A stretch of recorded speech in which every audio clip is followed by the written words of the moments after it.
जीवन के सफर में जो आगे बढ़ता है ना, मेरी बात से लोग सुनकर महसूस भी करना, जिसका विजन ठीक नहीं होता वो कभी बड़ा नहीं बनता। उससे बाहर नहीं भाग सकते। मैंने कोई ऐसा काम ना कभी किया है ना करेंगे। मैंने कहा मैं इसके लिए कभी किसी से ये नहीं कहता कि आप मुझे मेरी किसी जांच में मेरे संग न्याय, मैं कहता हूँ बस न्याय कर दो। आप न्याय करेंगे, अपने आप न्याय और सब चीजें सामने आ जाएंगी। न्याय अपने आप। भैया और राम राम नमस्कार। हमें तो चिंता ही है। नाम है हमारा सचिन चौधरी। आज हम हैं बुंदेलखंड की चर्चित शख्सियत दीपनारायण सिंह यादव जी के संगे, जो अपने कठिन समय को पीछे छोड़ के और आज पहली वे शायद कोनो मीडिया से बात कर रहे हैं। और दीपनारायण जी हमारे संगे। भाई साहब राम राम।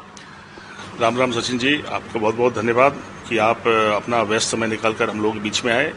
इसके लिए मैं आपका भी अभिनंदन करता हूं कि आप बुंदेलखंड आए और अपनी बुंदेलखंड के लोगों की बात लोगों तक पहुंचाने की कोशिश कर रहे हैं। भाई साहब, लंबो समय होगा, कई महीना गुजर गए, कठिन समय के बाद अब अचानक से निवाड़ी में प्रवेश। देखिए, जो समय गुजरा है, मैं कह सकता हूं कि उसकी सत्यता की जानकारी आम जनमानस को भी है। और मैं कह सकता हूं कि जिस दिन उत्तर प्रदेश सरकार के मुख्यमंत्री जी जानेंगे सच्चाई, उस दिन जिन लोगों ने ये साजिश की थी उनके खिलाफ भी कार्रवाई होगी। जहां तक सवाल, मैंने कहा कि एक दो अदालत है हमारी जिंदगी में। एक अदालत है लोगों के बीच की, लोगों के बीच में हम लोग अपने जीवन यापन करते हैं। एक भगवान की भी अदालत है।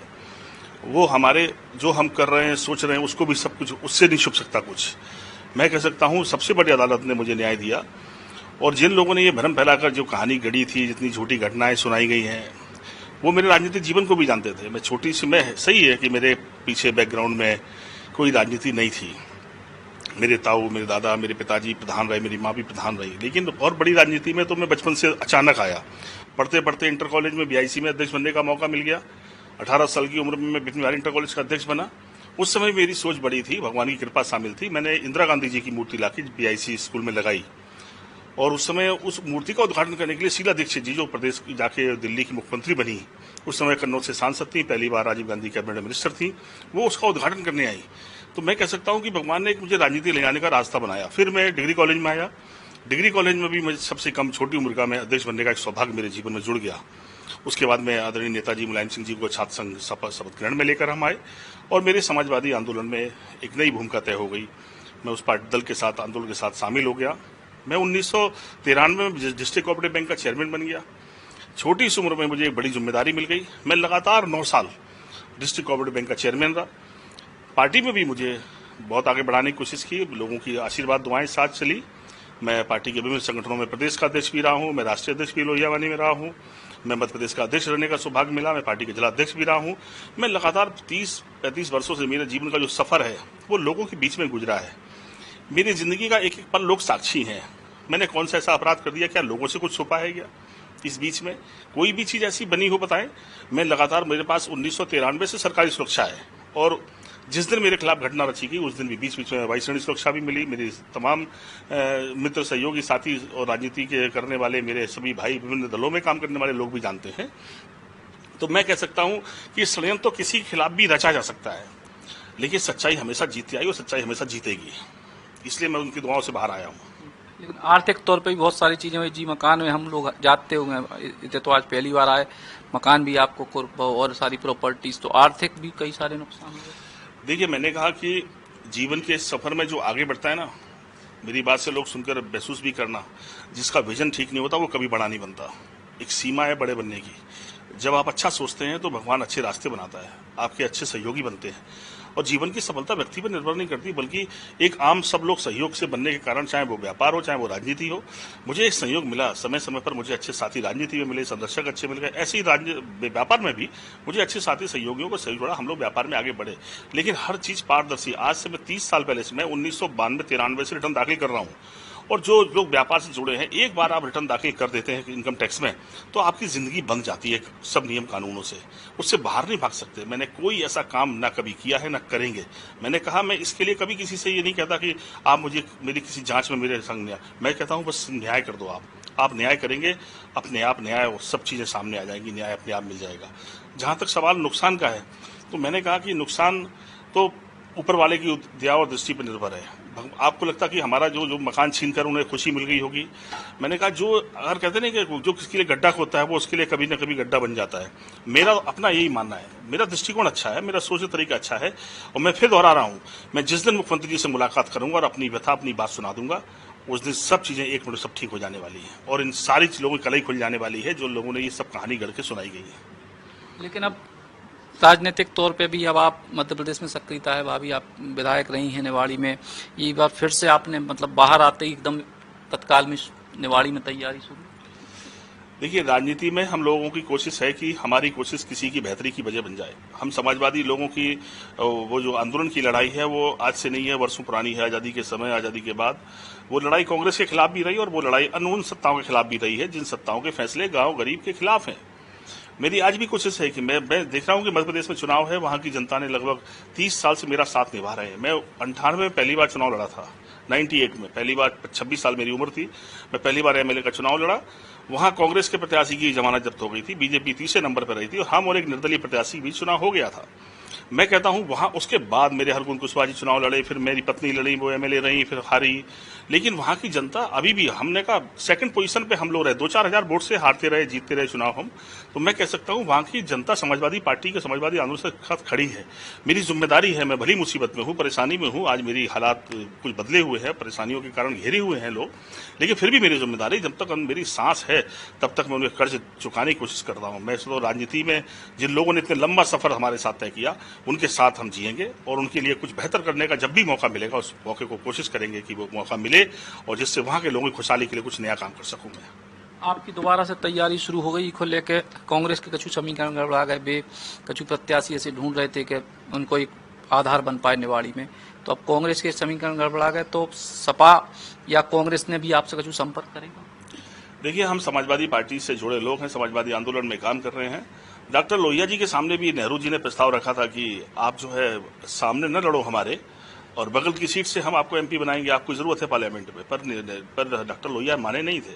वही लड़ाई हमारी आज भी जारी है। हमारी लड़ाई कांग्रेस से किसी व्यक्ति से नहीं है, हमारी कांग्रेस के फैसलों से लड़ाई थी, कल भी है, आज भी। हमारी बीजेपी के लोगों से कोई व्यक्ति की लड़ाई नहीं है, पर फैसलों की लड़ाई है। यदि आपको इतना बड़ा मौका दिया तो आपने बदले में लोगों को क्या दिया?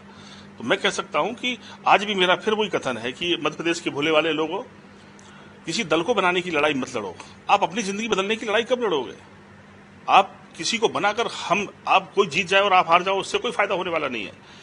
आप ऐसा बनाओ। मैंने कहा कि आज भी जो राजनीतिक गणित है वो फिर इर्द गिर्द है, दोनों पार्टियों के बीच में जबरदस्त मुकाबला है। तो मैं खासतौर से निवाड़ी के लोग या समाजवादी पार्टी को जहां मौका मिलेगा, हम लोग भांटर भी जा रहे हैं, वहां भी कहेंगे लोगों से कि हे इस क्षेत्र के मध्य प्रदेश के भोले वाले लोगों, किसी को बनाने की लड़ाई नहीं, मौका पाने की लड़ाई है। मौका पाओ, तुम बनाने वाले बनो। जो सरकार बनेगी तुम्हारे सहयोग के बगैर ना बने, समाजवादी पार्टी के सहयोग के बगैर ना बने। मैं वादा कर सकता हूं जो 20 साल में तुम्हारे साथ नहीं हुआ वो 5 साल में करके दिखा दूंगा। मेरी यही कोशिश है। जनता के मन में ये भाव है, एक नई राजनीति शुरू हो गई। लोग जनता पे एहसान कर रहे, राजनीति करने वाले लोग जनता पे एहसान नहीं कर सकते। आपके पास कोई अधिकार जनता पे एहसान करने का नहीं, उसी का तो वोट है और उसी का ही नोट है। उसके पैसे पर थोड़ा सा खर्च करके आप उनकी भाई लेकर आप उन पे एहसान गिना देंगे। मैंने कहा ये तो बदलना पड़ेगा नजरिया लोगों को। और मैं सोचता हूं कि धीमे धीमे जागृति बढ़ी है लोगों की। लोग समझ गए हैं कि आप थोड़ी सी राहत देकर हमारा बाकी पैसा कहाँ है। अगर मध्य प्रदेश का बजट 3.5 लाख करोड़ है तो जनता जानना चाहती है मेरी कमाई का पैसा 1 साल का तुमने कहाँ खर्च किया, ये तो मुझे बताओ। और जनता जब तक ये सवाल अपने नहीं उठाएगी, नहीं जागेगी, नहीं जानने की कोशिश करेगी, तब तक ये छोटी छोटी बातों में लेकर तुम्हारी जिंदगी से राजनीति करके खेलते रहेंगे। मेरी कोशिश होगी कि हम ये तो नहीं कहते कि हमारी भूमिका क्या होगी, पर हमारी भूमिका जरूर, अगर मेरी बात लोगों तक पहुंची तो मैं दोनों दलों के बीच में एक विकल्प खड़ा करना मैं चाहता हूं। मेरी तो आज ये मानना मेरा है और मैं सोचता हूं कि डॉक्टर अम्बेडकर साहब अगर आज होते तो निश्चित तौर पर ये मानते। उन्होंने एक बहुमत की सीमा बनाई कि आधे से अधिक लोगों का वोट मिल जाए। पर मैं आज ये कह सकता हूं, मेरी ये सोचना है कि लोगों से मैं अपील करूंगा, मध्य प्रदेश के लोगों, कभी बहुमत की सरकार मत बनाओ, कमजोर सरकार बनाओ। कमजोर सरकार मजबूत फैसले मजबूत फैसलों के लिए तुम गरीबों अपने मजबूत फैसले करा सकते हो, लेकिन बहुमत के बाद लोकतंत्र राजतंत्र बदल जाता है। बहुमत के बाद फिर नेता एहसान, सरकार एहसान शुरू करती है। आप कहो कि तुम्हारे भरोसे सरकार चले, आप सरकार कमजोर बनाओगे, आपके लिए मजबूत फैसले लेने के लिए बाध्य होगी सरकार, तुम्हें हिसाब देने के लिए बाध्य होगी। और जिस दिन बहुमत बना दोगे, लड़ने तक सेवक है, लड़ने के बाद शासक की तरह बात होगी। ये फैसला तुम्हें करना है। मुझे पूरा यकीन है मेरी लोगों तक बात पहुंचेगी तो गरीब एकजुट है, परेशान है, गांव के लोग कर्ज में डूबे हैं, लोग परेशानियां बढ़ी घटी नहीं है।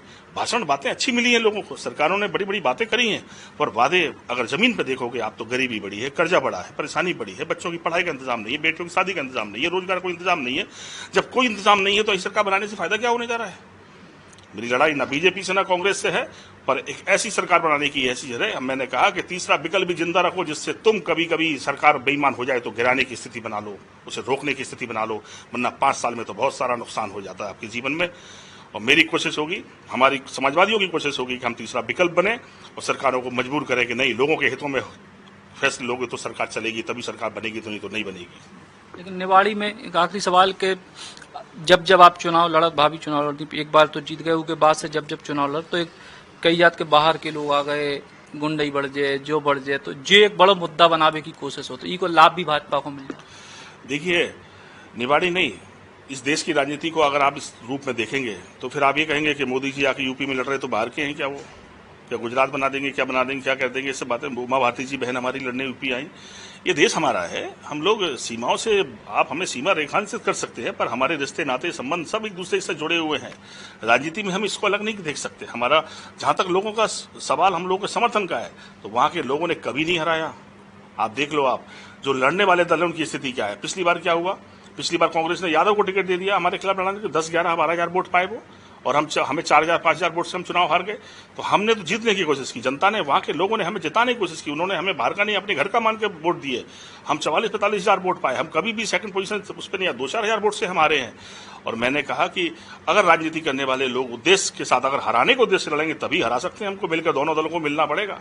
अगर दोनों दल मिलेंगे नहीं तो समाजवादी पार्टी को निवाड़ी सब की बार कोई नहीं हरा पाएगा।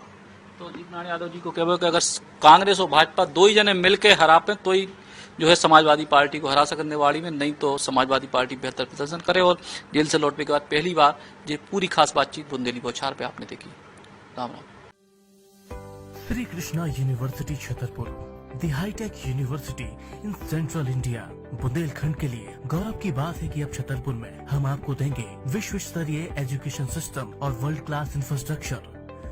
कोरोना जैसी महामारी के दौर में अब महानगरों की भीड़ भाड़, अत्यधिक खर्च से बचे तथा अपने घर एवं अपने शहर में रहकर ही विश्व स्तरीय रोजगार उन्मुखी शिक्षा को प्राप्त करें और महानगरों में होने वाली परेशानी से बचे, क्योंकि कोरोना ने हमें सिखा दिया है कि हम महानगरों में सुरक्षित हैं या अपने शहर और घर में। इसीलिए श्री कृष्णा विश्वविद्यालय आपको देगा राष्ट्रीय शिक्षा नीति 2020 के अनुसार तैयार पाठ्यक्रम और कोर्स में प्रवेश के अवसर,